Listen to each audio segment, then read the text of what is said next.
pêcheurs comme les autres. Ils lancent la ligne dans les nids de poules. Pourquoi? Pour alerter un petit peu les politiques sur l'état actuel de nos routes. Sa vidéo qu'il a postée sur les réseaux a fait le buzz. Il nous en parle ce soir. Ce soir s'appelle Luigi. Luigi va venir nous rejoindre autour de la table. Il a 59 ans. Il est allé au resto avec ses amis.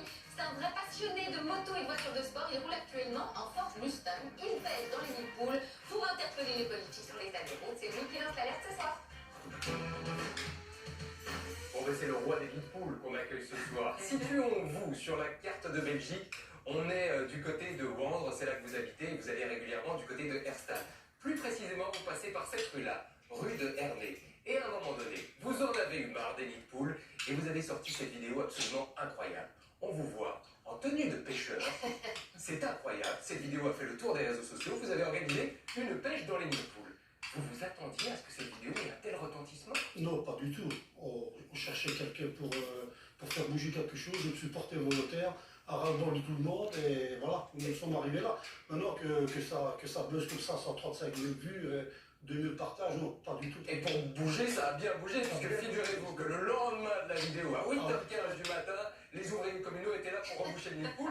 Alors, je vous cite quand même le bourgmestre d'Herstal, qui nous dit « Oh, ça fait partie du travail quotidien des ouvriers, ça n'a rien à voir avec la vidéo de Luigi ». Vous lui répondez quoi?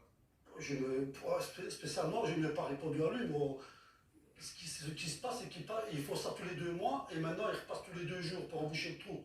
Pour être sûr de. Vous êtes persuadé que ça a eu un effet? Mais c'est que tout le monde dit, de toute façon, tout le monde est. Il y a un tel effet Luigi que votre téléphone n'arrête pas de sonner pour le prendre. Enfin, téléphone, vous recevez des tas de messages, des messages par Messenger, par les réseaux sociaux, de gens qui disent ben, venez pêcher chez nous. Bah oui, c'est ça exactement. Ross, Soumagne, un peu partout. Ou on dirait que Claudio derrière. On m'en parle un peu partout, alors que bon, je sais pas, il y a aussi du côté, on m'en parle énormément du côté de Grâce à la sortie de Montreux. En se disant, ça va faire de leur boucher les gueules. C'est pas une pause, c'est une piscine de lait. Mais donc vous pourrez aménager la prochaine fois plus besoin de canne à pêche. Vous nous avez dit, et vous l'avez sorti dans la presse, que vous êtes devenu à la limite le porte-parole des trous, des nids de poules. Oui, c'est Sud Presse qui dit ça. Et ça change quoi? Ça change quoi d'être le porte-parole? Moi, je ne me considère pas comme un porte-parole, mais je vois que ça bouge, ça fait que si je peux continuer à faire quelque chose, et j'ai envie de continuer maintenant dans la lancée, j'ai envie de continuer. Il y a trop de gens qui sont derrière moi. On verra si on garde la canne à pêche ou si on utilise d'autres façons. On va mettre dans un plan. Je ne suis pas pêcheur à la canne à pêche, je ne m'appartiens pas. C'est à mon voisin. Il veut bouger les choses. Il n'y a que le frigo-bar et la bière. Pas mal. C'est très très fort ce que vous avez fait là. Monsieur le porte-parole, puisqu'on a la chance de vous recevoir ce soir, posons un maximum de questions sur les nids. Avec une première question pour vous, Jess, la question qu'on se pose souvent, est-ce que la météo est responsable qu'il y ait de plus en plus de nids de poules? Oui, mais pas que. Il y a aussi la qualité du compost. Si y a l'eau qui vient dedans, ça crée des petites fissures, les petites fissures se retiennent, se retrouvent, et si alors en plus il y a le poids des véhicules, et ben ça creuse davantage et pouf, le nid de Tout poule. ça c'est la faute de l'Abustan, hein.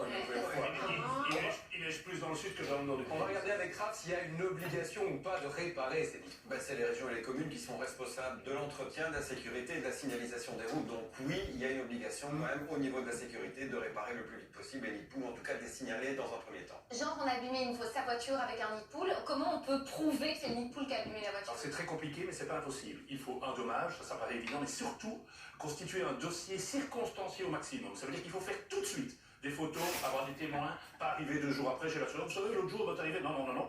Et après, il faut négocier, il faut voir, parce que la région et la commune peuvent évidemment invalider le lien de causalité. Donc clairement, il faut se battre.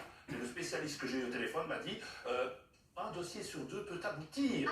Il faut accepter d'avoir le temps, l'énergie. Est-ce que ça vaut le coup? Surtout avoir une bonne assurance protection juridique. Et un excellent porte-parole comme Luigi. Merci, Luigi. On vous a fait une petite liste avec 2-3 adresses qui concernent l'équipe, des nids de poules, si vous pouvez vous en occuper. C'est tout le parcours de Liège-Bastogne-Liège. Merci Luigi. Merci beaucoup, Luigi. Rendez-vous radio évidemment 10h30 midi pour d'autres alertes. Alors, vous le savez.